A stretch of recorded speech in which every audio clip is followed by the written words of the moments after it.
लड़की लड़का होटल में गए अय्याशी की। 3 दिन के बाद जब होटल का कमरा खोला तो अंदर लड़की की लाश पड़ी है।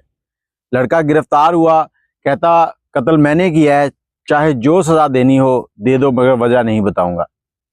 अस्सलाम वालेकुम, कैसे हैं आप लोग? मैं हूं आपके साथ अदनान। आज ये जो वाकया आपके साथ शेयर करने जा रहा हूं, ये हमारे हमसाये मुल्क इंडिया के अंदर पेश आया।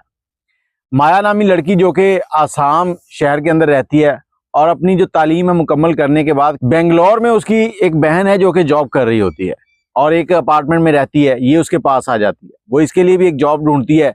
दोनों बहनें जॉब करने लगती हैं और एक ही फ्लैट में रहती हैं। अब ये जो माया नामी लड़की है, ये जॉब के साथ साथ सोशल मीडिया के ऊपर बड़ी एक्टिव है। मुख्तलिफ ऐप्स का यूज करना, इन्हीं ऐप को यूज करते करते इसकी एक लड़के के साथ दोस्ती हो जाती है।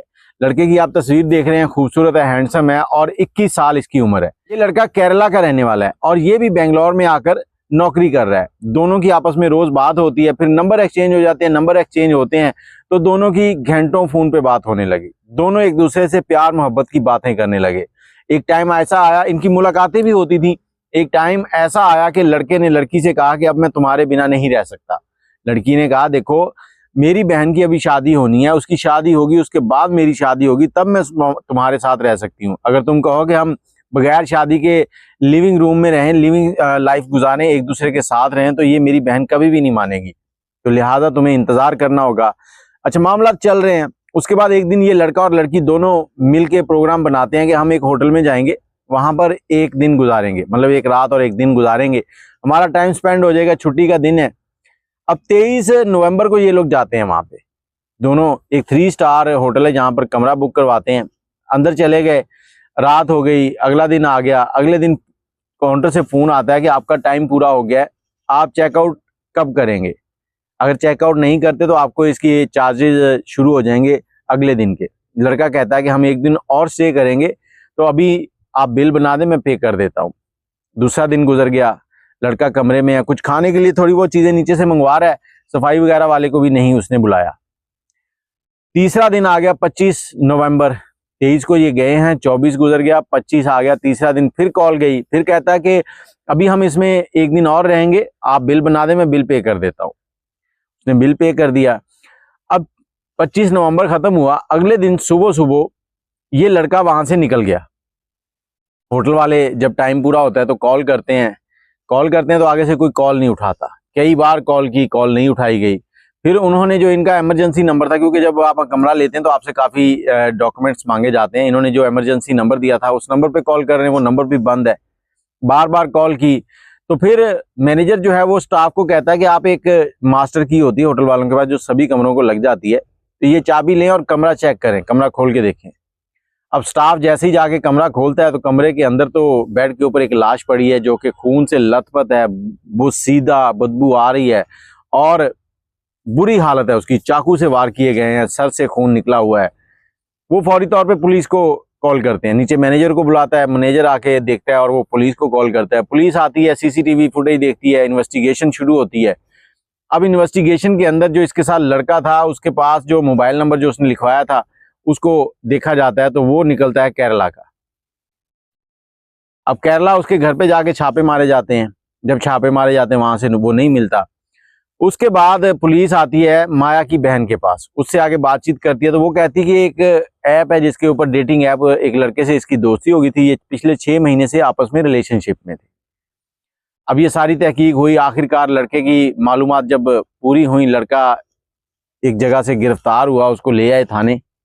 अब थाने लाकर उससे पूछते हैं, हाँ भाई क्या हुआ था? उसने कहा, जी कत्ल मैंने किया है, लेकिन मैं वजह नहीं बताऊंगा, वजह बड़ी पर्सनल है, मैं वजह नहीं बता सकता, आप मुझे मार दो, सजा देनी है दे दो। पुलिस वाले कहते हैं, भाई तेरी ऐसी की तैसी, तूने वजह क्यों नहीं बतानी? वजह तो हमने पूछनी है, हमने आगे लिखना नहीं है कि क्यों मारा तुमने। लड़का नहीं बताता, उसकी थोड़ी खातर तवाज़ो करते हैं, नहीं मानता। अब चले गए अदालत, अदालत से ले लिया उसका 3 दिन का रिमांड। रिमांड में आके उसकी अच्छे से खैर खैरियत पूछी गई। उसके बाद वो तोते की तरह बोला, कहता जी जब हम 23 तारीख को कमरे में दाखिल हुए हैं तो 23 तारीख की शाम थी, माया को एक कॉल आई है। ये कॉल के ऊपर उससे तकरीबन 45 मिनट बात करती है और उससे पहले भी अक्सर ये जब मुझसे मिलने आती थी, इसके दोस्त इससे मिलते थे लड़के, तो ये उनसे गले मिलती थी, इस तरह के इसके मामला थे। मैं इसको मना करता था, ये मुझे कहती थी कि मैं तुमसे प्यार करती हूँ, मैं सबको छोड़ के तुम्हारे पास आई हूँ, उनका मेरे लिए कोई अहमियत नहीं है। मेरी ग्रोथ ही ऐसी है, मैं ऐसी हूँ, मेरे लिए सिर्फ और सिर्फ तुम इम्पोर्टेंट हो। मैं खामोश हो जाता था। लेकिन उस रात जब इसने 45 मिनट बात की तो मुझे गुस्सा आ गया। मैंने कहा तुम मेरे साथ टाइम स्पेंड करने आई हो या फोन के साथ। तो इसने कोई बात की, मैंने गुलदान उठाया, इसके सर पे मारा। अब गुलदान इसको जैसे ही मारा तो ये नीचे गिर गई है, खून निकलने लगा। उसके बाद मुझे तसल्ली नहीं हुई, मैंने चाकू उठाया और उठाकर इसके ऊपर वार करने शुरू कर दिए और आखिर ये मर गई। फिर 3 दिन कमरे में क्या करते रहे हो? उसने कहा जी पहले दिन भी मैं सोचता रहा हूँ कि अब इसकी लाश को क्या करूं, परेशान था, नशा किया, सिगरेट पी, सब कुछ किया। दिन आया तो इसकी लाश जो है उसमें से बदबू आनी शुरू हो गई। अब मैं परेशान था कि इसकी बदबू बाहर जाएगी, होटल वालों को पता चल जाएगा। फिर मैंने इसकी लाश को वहीं छोड़ा और सुबह सुबह वहां से फरार हो गया।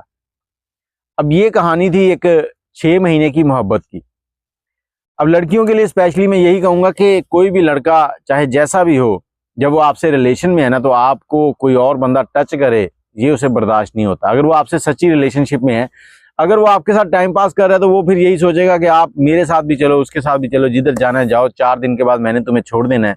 लेकिन यहाँ पर तो जो लड़का है वो इसके साथ जिंदगी भर के वादे करके बैठा था, तो वो तो सोच के बैठा था कि शादी भी इसी से करूंगा, इसी के साथ रहूंगा।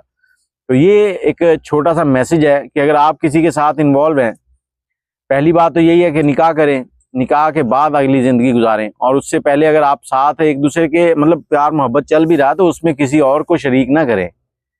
इश्क में तीसरा बंदा आ जाए ना तो फिर ये ऐसे ही मामला होते हैं। आप अपनी राय कमेंट में जरूर दीजिएगा। अल्लाह हाफ़िज़।